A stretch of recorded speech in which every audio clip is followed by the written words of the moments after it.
Every time someone swipes a credit card, they're using a system that exists because a medieval monk misread a single word while copying an ancient text. That one mistake in a dusty monastery would accidentally invent the concept of charging interest on loans. Without it, banks as we know them wouldn't exist. Neither would mortgages, credit cards, or student loans. The entire foundation of modern finance traces back to one translator's error in the year 1140. For over 1,000 years, Christianity had one absolute financial rule. Lending money for profit was considered a mortal sin. The Bible explicitly forbade usury, which meant charging any interest whatsoever on loans. Medieval Europe took this seriously. Bankers who charged interest could be excommunicated, lose their property, or face execution.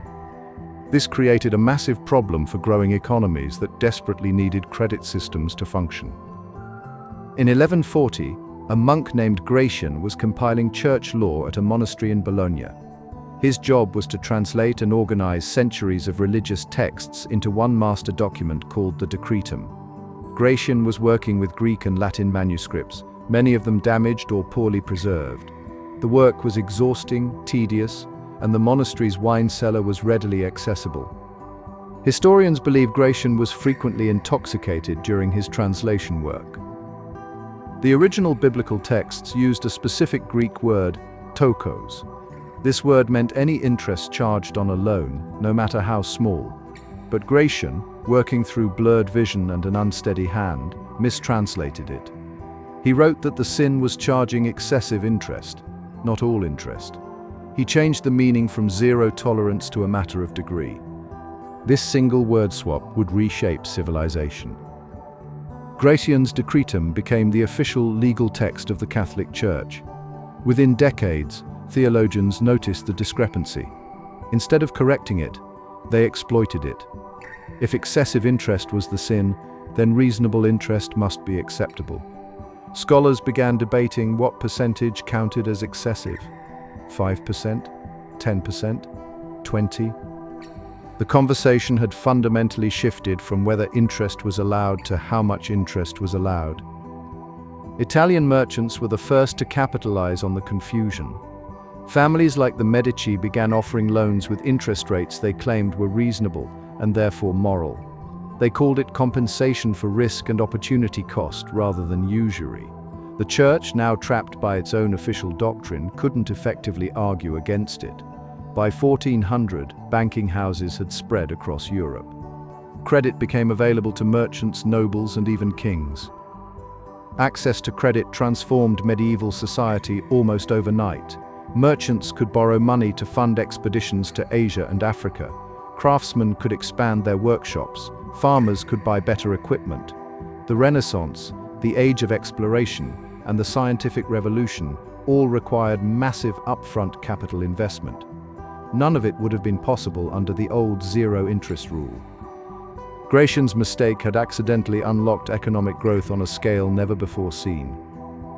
By the 1500s, reformers like John Calvin openly embraced interest-bearing loans as morally acceptable. Calvin argued that Gratian's interpretation was correct and that moderate interest was part of God's design for commerce. This theological endorsement gave Protestant regions an economic advantage over Catholic areas still wrestling with the contradiction.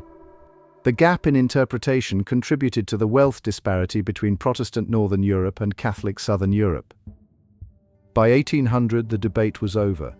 Interest on loans was universally accepted in Western finance. Banks, bond markets, and stock exchanges all operated on the principle that money itself could generate more money over time. The entire concept of investing, of passive income, of retirement funds, stems from this normalized acceptance of interest. Gratian's drunken error had become the bedrock assumption of capitalism itself. Modern economists estimate that interest and debt financing account for approximately 35 to 40% of everything we buy. That percentage is baked into every product and service because businesses borrow money to operate. Housing costs, tuition, even groceries carry the weight of interest payments passed down through supply chains. A monk's mistranslation didn't just create banking. It created an entire economic structure where debt is inescapable. One word, misread by a possibly drunk monk in 1140, built the financial system that governs our lives today. Every mortgage payment, every credit card bill, every student loan exists because Gratian made a mistake while translating ancient Greek. History doesn't always turn on the decisions of kings and generals. Sometimes it turns on the shaky handwriting of an exhausted translator. If this story changed how you see modern banking, subscribe for more hidden origins of everyday systems.